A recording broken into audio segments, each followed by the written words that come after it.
Hey, Nicole Roberts Jones here, and welcome to part two of Work Life Balance Hack and really walk you through what I call equalizing your life. So, first out of the gate, you guys, those of you that are new to me, you got to know when I have a series, I teach, like one builds on the next. So, if you missed part one, I'm going to say stop and go watch part one because I give you insight you will need in order to dig into part two here, right? So, again, if you've ever felt overwhelmed from trying to do this whole work life balance thing, which I say is a lie, the tools I'm going to give you here, they're going to build on the principles I gave you in part one, are going to make the difference for you. All right. So, quick review. I walked you through part one, the four principles you need to equalize your life. See them there on the screen. By the way, if you're listening on audio, you know, anytime again I'm with you, I'm always going to walk through slides because I'm here to teach you. NRJnetwork.com is my YouTube channel. You can come on over so you can see the slides. So, four principles. Again, be here now is principle one. Principle two is what story are you telling yourself? Principle number three is set aside time to do what is important to you. And principle four is find ways to incorporate peace of mind in your life.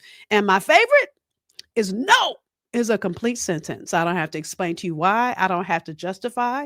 I need to honor and reclaim my time. Love Maxine Waters for saying that because I really think that as I implement this in my life and as you implement it in yours, what you're doing is reclaiming your time. Listen, if you're going to have the dominion that God created you to have in this world, the only way you're going to be able to have it is if you are reclaiming your time. If you are really making sure that your time is working to your advantage. As I read in our first episode, let me see if I can pull up this Bible verse real quick. Literally, Ephesians, not Ephesians. Was it Ephesians, y'all? Trying to see if I can find it. Come on, come on, come on. Yes, it was Ephesians. Ephesians 5:16. Making the best use of the time because the days are evil. Making the best use of your time because the days are evil. And listen, there's so many things that come at you in any given day. And when you think about the fact that the enemy comes to steal, kill, and destroy, he's going to try to steal, kill, and destroy your time so you cannot do the thing God crafted and created you to do. That's why this series is needed and necessary. All right. So, as your homework in part one, I had you do your will of life. Remember, I walked you through this exercise. Here's the one I walked you through. And so now, listen, I'm getting ready to simplify what I taught you. Why? First of all, did you notice that on this will of life has nothing about spiritual growth at all? Mm-hmm. One of the things I hated about my I just didn't say hated, I didn't like about my life coaching program is it didn't talk about spiritual. And so what I did when I created my Equalize Your Life system is who wants to walk around thinking about 8 things? I shifted it into 4. And the 4 areas are mental health and spiritual health, relationships, physical health and wellness, career and finances. So 4 areas, that's all you got to think about. Instead of all 8 in this that will that may have overwhelmed you. Now, those of you say, but I did the homework. How does that go here? Let me show you. So faith, personal growth, and physical environment. Again, faith wasn't on the last one. I added it in. So again, faith, personal growth, and physical environment are what I would call mental health and spiritual health. Family and friends, romance, all of that is relationships. Health, fun, and recreation are physical health and wellness. And then business/career finances are career and finances. Okay, see how I simplify that? So, what I want you to begin to think about, and I kind of asked you this in the last, what do you need to feel full and complete? If you think about these 4 areas of your life, what is it that you need in all 4 of these areas to feel full and complete? So when I answer this question, here's what I need for my mental and spiritual health. I need prayer and meditation. I call this my Jesus time, right? Reading the Bible. I need vacations and spending time near the water. I told you about that last episode. My relationships. I have dinner with my husband every night. I'll walk you through how I do that. When he travels and I travel too. When I do work at nights and so does he. Girlfriend time at least once a week. I mean, once a month. Sometimes I get it in once a week if I can. Phone calls with my family. Physical health and wellness, eating clean, which is hard for me because sister girl loves some sugar and I love a glass of wine. Hard. Daily exercise. Candles. I love candles, y'all. Candles bring me peace of mind. Outdoor activities. So when the weather's nice, getting to walk outside or play tennis, even though I probably last 5 minutes, we have a oh my God, I can't ping pong table in the back. So playing that, even sitting by the pool, outdoor activities, peace of mind for me. Career and finances, money and reserves for retirement, always working toward that, and expanding my gift and my career every year. These are the things that I know I need to feel full and complete, point blank, period. When I write on here vacations and spending time, listen, I love to travel. That also is physical health and wellness for me as well. Okay. So part of your assignment is, before I start that, is I want you to think about in these four areas. Let me put them back up on the screen: your mental health and spiritual health, your relationships, your physical health and wellness, and your career and finances. Part one, here's homework out of the gate. What do you need in all four of those areas for you to feel complete? Don't go ask somebody else, should I do this? Mm-mm. Sit with what makes you feel full and complete.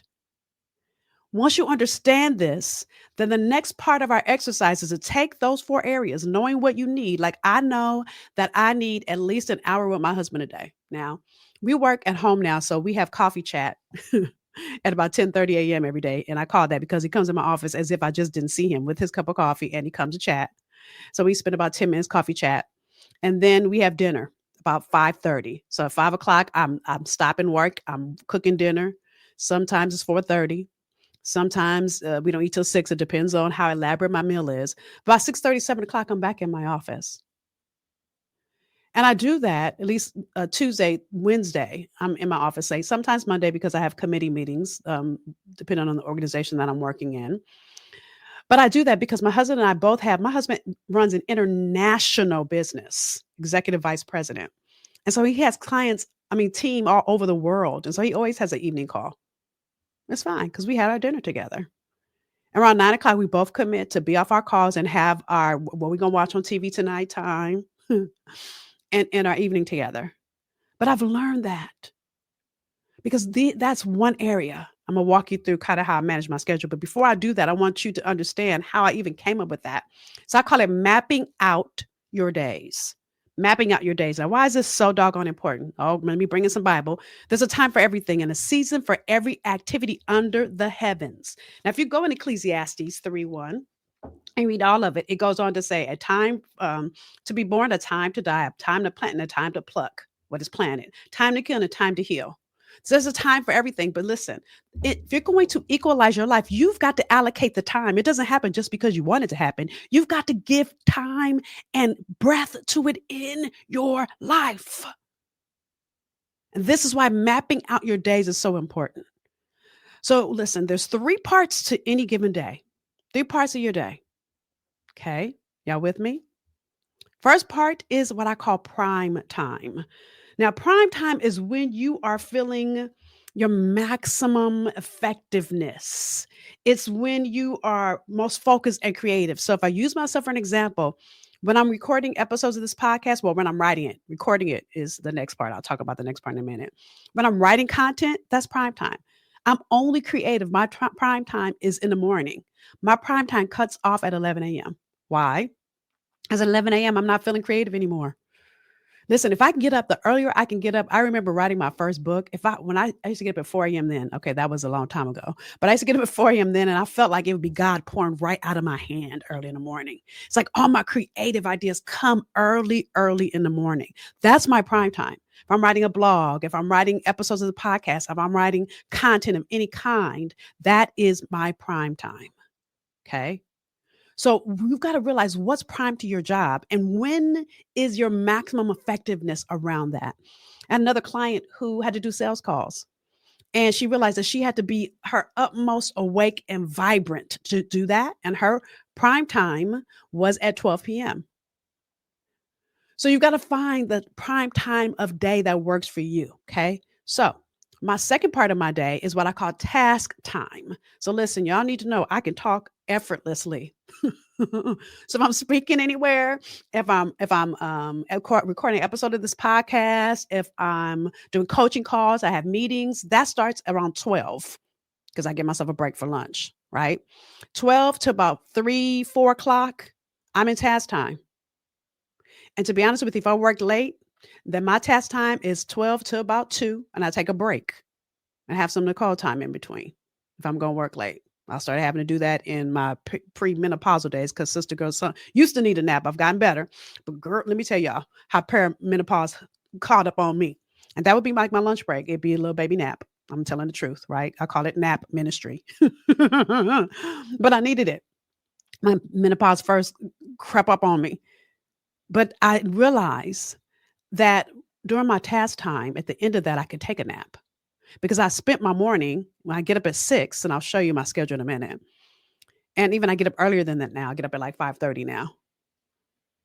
So I know when my task time again is whatever comes effortless. I don't need to be have energy. I don't need to be fully awake. Again, I don't feel creative. If I'm not fully awake, I'm not creative. And by the way, my prime time doubles up, and at 7 p.m. I can feel prime again. So if I'm writing anything, 7, 8, if I have no meetings, I can do prime time again in the evening. I don't know what that's about, but I've noticed that about me. Okay, so prime time, task time, and then the third part of your day is what I would call your personal time. This is, again, my dinner with my husband. I'm going out with my girlfriends, all the things that I need to help me feel full and complete. Listen, I take a bath every night with myself, and that's my time with me. I have my time in the morning with Jesus, and then I have my time with me at night. And sometimes with Jesus while I'm in the bathtub too. But your goal in understanding these three parts of your day is to figure out what do you need on any given day, right? When is your prime time? When are you most creative? Or when are you maximum when is your maximum effectiveness? Now, if you don't know, then pay attention to your days. Tomorrow, start paying attention. What do you do when? Listen, sometimes when something it's like you start trying to do something and it's not working, it's usually because you're in the wrong time of day to do it. Like if I have an article to write, and this has happened when I had a publicist, and I have a publicist right now. When I had a publicist, and she would send me all these articles to write, and she would send them in the afternoon. I'm like, girl, I can't write that today. I'll write it tomorrow. And the reason I said this is because I knew my prime time is the next day in the morning.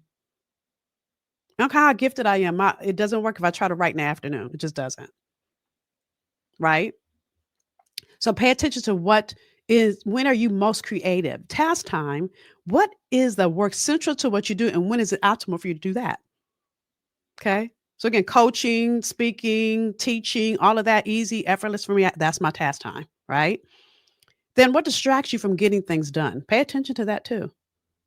Like you have your email open, does that distract you? That messes you up. That will mess up your day. I'm gonna talk about that more in a minute. In your personal time, how much personal time do you really need? Like if you know you have a child that's playing football and you know he has a game every Friday, or basketball and have a game every, I think it's Tuesday or sometimes on Wednesday, then give yourself the grace to block that off in your calendar and understand what needs to get done when so you could be there for your child. Y'all get that? Now, I'm going to walk you through some tools to help support you with everything I said.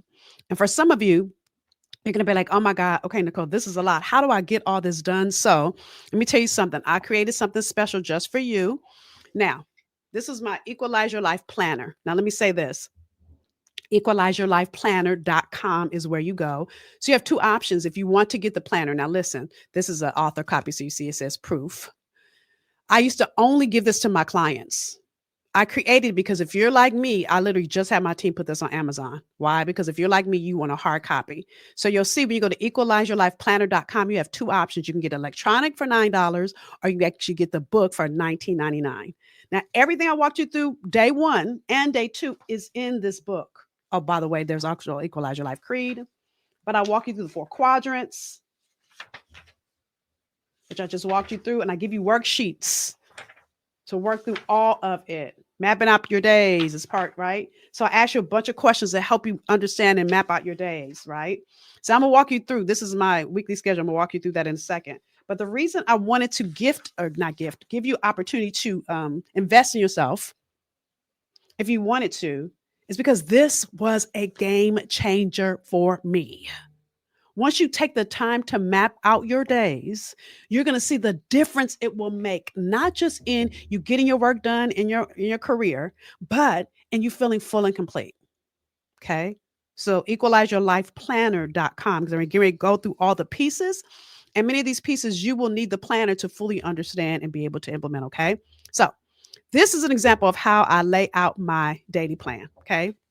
Again, this is in my Equalize Your Life planner. I'm going to read a couple of the things to you because it's hard to see it there on the screen. And those of you that are listening in. So I have it at 6:30, but now I get up at 5:30. Okay. So first thing I have is in his presence. Now I call it Jesus time. And by the way, I call it different things to make it sound better. Why? Because I think listen, I don't like to work out. So I call that keep it right, keep it tight. Because otherwise I'm gonna work out. I won't. But if I say I got to keep it right, keep it tight, that makes me want to work out. Nourish my family 7 to 7:30. I don't have to do that anymore. My bonus children are in their 30s. I created this system when they were in their teens. I still nourish my husband, but I don't have to cook as early and it doesn't take me as long because I can just push his food in front of him and keep it moving. But with them, I'd have to get them eating, get them dressed, get them out the door, right? Um, get it together, clean up and prep. So clean it up after breakfast, keep it right, keep it tight. I do all of that after I got them out the door. Creative juices flow is my prime time. Because I told you, for me, it's my creative juices that flow. That's my prime time. Okay. Then you see I have break / lunch, drumming up business. Mondays, which I have my business, my staff meetings on Mondays, Tuesday, Wednesday, Thursday, coaching calls and or meetings. That's task time for me. Speaking gig prep, task time, easy for me, right? Nourish my family. I told you about my dinner time, and then I have NRJ time, right? And or you'll see coaching calls and some of those in the evening. And the NRJ time on Monday and Thursday, I typically have committee meetings for organizations that I'm in. That's going into personal time, y'all. Okay. Daryl time, you know that's personal time. That my husband's name is Daryl. Okay. You'll see Saturdays are a lot of me time. I put keep it right, keep it tight, and I put it on Sunday too, but I don't work out on Saturday and Sunday anymore. I never did. I put it on here and never, I got to get real with myself, right? That I don't. But the rest of this is true and real. So some of you guys are going to say, that's so much. Why do you do it like that? Because here's what happens. If someone makes a call and says, Nicole, I need to meet with you, and my team knows this too, they know that I will only take meetings between 11 and 3. They're not going to do it in the morning. I tell them, unless Oprah calls, and no morning call. Why? Because in the morning, I give myself the space to write, to create, to spend time with God. And when God drops it in, I then can have time to write it out. This is what works for me. I'm going to encourage you to map out your day. And then when people call you, like my boss, they used to call me for that extra special meeting or what have you, I would shift them to another time in my day, even though I worked for a company that was paying my paycheck. I still can move him into my my task time. By the way, when I worked a full-time job, I still had prime time in the morning. I would get to work early. I'd be in my office from 7:30 to 9, my door closed. So funny, I remember this. My assistant would know I was in there, but I was a deputy director of the division. And the division director would, I don't know why every day she didn't know I was in there. From 7:30 to 9, I would get to work early so I could spend prime time before my day started with my job. And I blocked it out. So then how this begins to work is this, y'all. The next piece is my things to do sheet. Now, on Sunday night, it's a thing that, and people don't, and by the way, there's a blank weekly schedule in your Equalize Your Life planner. So you can plan out your days. And I suggest you do it in a pencil, or you can copy it and make and do a couple of them so you can try some different versions, because you want to try what works for you. This is about your life, not my life, not anybody else's life. You don't have to block out your days like I blocked out mine. Find what works for you. Listen, if you don't plan, if you don't, what Benjamin Franklin said, if you fail to plan, you plan to fail. If you fail to plan, you plan to fail. If you're going to reclaim your time, it comes with you planning it out. So here's what I do on Sunday night. I take my things to do sheet, especially if it's from the previous Sunday night. Sunday night, I read all the things I need to work on this week. Got this one runaway here. I work on all the things I need to work on this week. And then the following Sunday night, I take the same things to do sheet and I either add some things or take away some things. And I take away some things because I check it off. The thing I love about having a things to do sheet is when you check it off, you feel like, oh my God, I've gotten stuff done. As busy women, we'll be so busy, being busy, we feel like we haven't completed anything. When you get to check off things as you do them, it feels so good. Lisa used to feel good to me. It still does, because I still do this on Sunday night. I love when I go back Sunday night and I realize I got everything done last week, or I got everything done except for one thing. That one thing gets moved to the things to do for the following week. Get that? So if you keep track, you begin to see what gets done. You begin to also understand what doesn't get done. And you can move it to the following week and say, et cetera, et cetera, et cetera. Other thing I would always suggest that you do is prioritize what has to get done this week. That should be top of the list. What's okay if it doesn't get done this week, it needs to get done, but it doesn't have to get done this week, right? So that's really how you plan out your days. It's understanding prime time, task time, personal time, blocking those times out, and then looking at what do you need to do each week in those blocks of time. Okay.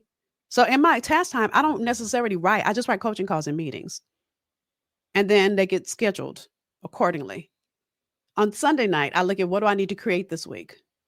Am I writing scripts or outlines because I'm going to record another series? Like I already know my next series from another question. By the way, I do read all of your questions, you guys. So if you have questions, you have things you want me to talk about, send us an email, right?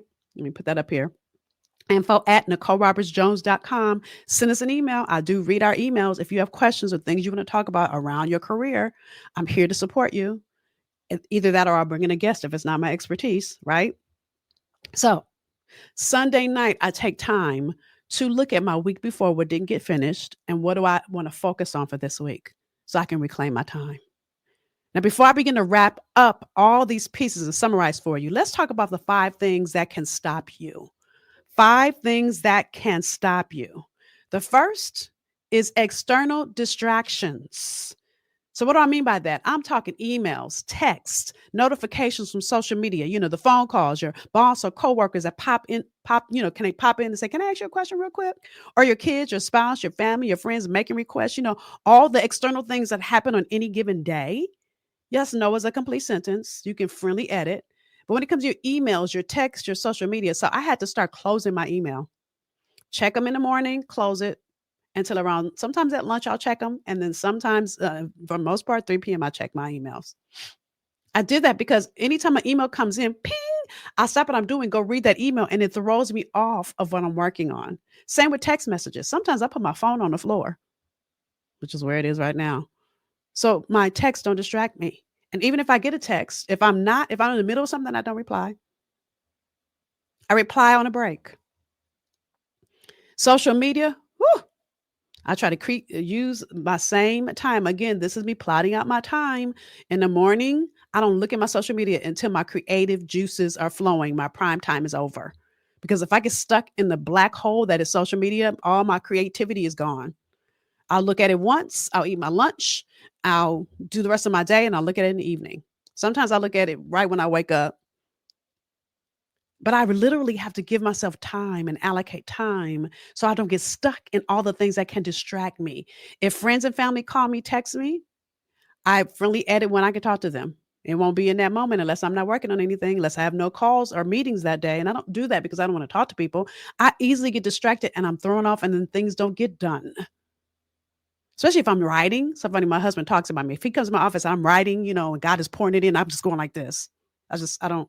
And the reason I don't say anything, he knows, he's like, oh, you doing a hand, right? It's because I got a creative thought. And if I say something, it's going to throw me off. I got to keep writing. So I just put my hand up and I'll just keep going. He knows, it's so hilarious. But anyway, so you've got to be like a dog on a bone with your time and not let external distractions come in. The second thing that can stop you is fake productivity. Fake productivity. All the things that make you feel important, all the things that make you feel like, oh, I've done something and you haven't, like posting to social media. Listen, as a business owner, I could be in social media forever. I have to limit it because, listen, that's a fake productivity hack because that's not being productive. Or maybe you're sitting in a colleague's office and you think, oh, it's being productive because we're talking about, you're just hanging out. You got to realize there are times that you do need to hang out, and I get that too. But don't let that fool you into the fact that that is not being productive. Or how about the meetings that you don't have no business being in, that are not conducive to your time? If you're going to reclaim your time, think about what honors your time and what doesn't. Third thing that could distract you is obsession with your work. The thing that's interesting is with this one, Bible verse here, Luke 5:15 through 16. This is talking about Jesus. However, the report went around concerning him, talking about Jesus, all the more, and great multitudes came together to hear and to be healed by him of their infirmities. So he himself often withdrew into the wilderness and prayed. So Jesus was not going to be overworked by all these people that knew who he was. Now, oh, Jesus, I need to get healed. Oh, Jesus, I need to get healed. Jesus took care of himself first. He took time off. Many people feel guilty for taking time away. No, how do you listen? You cannot serve from an empty cup. If I took you can't. Let me see this water bottle. If this water bottle was empty and I tried to pour more out of it, would anything come out of it? But that's what many of you do. You're working and you're working and you're working, and your cup is getting depleted, and you never pour more back into you. Even Jesus took time away. He said, "Oh, these people ain't gonna stress me out. I'm gonna go take my time to replenish, restore, recalibrate, reclaim." And so you've got to realize you working all the extra hours doesn't mean you're going to do better or grow in your career. Not when you're working from an exhausted self. I'm going to leave that one right there. Fourth one is superwoman mentality. You know, all the times you're trying to be everything to everybody and then you're nothing to no one because you're tired. If I give you an example of this, one of my clients, busy executive, and by the way, her CEO had hired me. She worked for a large uh, car company, let me say it like that. And he hired me to work with her. And she said, as we began to work together, well, my boss said I'm an angry Black woman. And she was a Black woman. And guess what? So am I. And I said to her, as a Black woman, can I tell you that you are? So my question is, what are you angry about? And she didn't want to talk about that. She wanted me to coach her to get a raise. And I said, stop. I got to coach you for who you are right now. And what I feel is anger. What is that about? Or is it frustration? Is it hurt? Or is it all those things? And when I said that, she burst into tears. So to make a long story short, her husband had left. They were separated. Her kids were just being bad and looking for attention. And she was working late every night. And I said to her, we walk through my Equalize Your Life system. I just walked you through. So that she could reclaim the time, not just for herself, but for her husband, for her family, and yes, for herself as well. So what we did was I said, why don't you hire a nanny? And then she had to let go of the story she was telling herself about, I don't need a nanny. Yeah, you do. You need help, girl. And you can afford it. Because we grew up in a time, and I'm in her generation, where we're supposed to take care of our own kids. Baby, you making six figures. Girl, hire a nanny. And then what we did was we created space for her to cook with her kids, and her kids would then warm up the meals while mommy was working. She'd not instead of working till 9 p.m. at home, she'd come home at 5, but she'd work till 9 p.m. How about you work till 7? Nanny would feed your kids. You'll get home in enough time to put them in the bed, and nanny will do the homework and feed the kids. The dinner y'all made over the weekend. You get home enough time to bathe them, to feed them, but you'll be done with work because you stay till 7. When you get home from 5 to 9 and your kids are coming in every 5 minutes because they're trying to get your attention, you're not getting real work done because you're being distracted. That's not reclaiming your time. That's fake productivity. Come on, somebody. So when she got help, the difference that it made, and her children being happy with story time every night, with her husband having her wife back because he got time with his wife right after story time. The time she got to spend with her girlfriends on the weekend because she wasn't trying to catch up on work because she didn't have to. So stop being everything to everybody, which means you're nothing to no one, including you. And then the last one is procrastination. I'm going to tell you 9 times out of 10, when you're procrastinating, it means either you're doing something that you have no business doing, either you don't like it, you're in overwhelm, something that which means you need to hire for help, whether that's somebody on your team or like my previous client I just told you about, she hired a nanny, or you keep putting it off because you're in overwhelm. Be clear when you're procrastinating, putting it off. It doesn't mean it's not going to ever happen. You just keep pushing it off and it's still going to need to be done tomorrow. So how do you reclaim your time and your space in the middle of that and get clear on why you're procrastinating? Why is it coming up for you that you don't feel like doing it now? Maybe you're doing it at the wrong time of day. I know if I had to write in the middle of the day, I would be procrastinating because I wouldn't be able to do it. So give yourself the time and clarity to spend really looking at these 5 areas of your life. Let me put them back up again. So number 1, These are the 5 things that can stop you, can distract you. 1, external distractions. 2, fake productivity. 3, being obsessed with work. 4, superwoman mentality. And 5, procrastination. Then, one of my favorite parts of my Equalize Your Life system is to take time to celebrate. Take time to celebrate. I think, we as adults don't have celebrations as much as we used to. When we were little, we had a party for everything, turning 5, turning 6. Now I just want you to celebrate when you get things done. When you look at your things to do sheet and you got things done, celebrate. When you're working on a big project, celebration can be go getting a massage. It could be buy yourself flowers. It could be, for me, go buy a candle. But take time to celebrate you. Even if it's, dare I say, post something on social media celebrating yourself. I think we don't stop long enough to acknowledge the things that we are completing, especially as we're doing this work to shift how you have work-life balance, right? So in conclusion, let me say the Equalize Your Life is about you getting clear on what you need to be successful. When I say successful, I mean to feel full and complete. This is about you having the life that you want and that you're lacking nothing. You can have it all. You just can't have it all at the same time. This system creates an opportunity for you to get clear on what do you need, when do you need it, how will it work for you. There are times you're doing things now that it's just not working. Those of you that want the system and need the support, go to equalizeyourlifeplanner.com to get the actual book, the planner, so that you can do the work. And let me just say this, and let me challenge you. As we have episodes of our podcast that come up, I want you to begin to really look at the guests that I have. What quadrant of life are they speaking from? And what tools are they giving you so that you can equalize your life?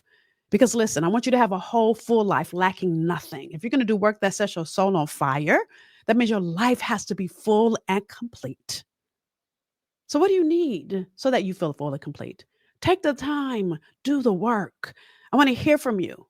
If this is supporting you, if this is helping you, if you have questions about it, I want to know. I'm here to help you, right? And again, your questions could be another episode of this podcast, could be a future episode, right? So with that said, it's always my honor and privilege to teach you. I'm excited to hear how this Equalize Your Life system works for you. And I'm excited to see how you implement it and shift from work-life balance failure into Equalize Your Life bliss. All right? I'll see you for our next one. Bye, y'all.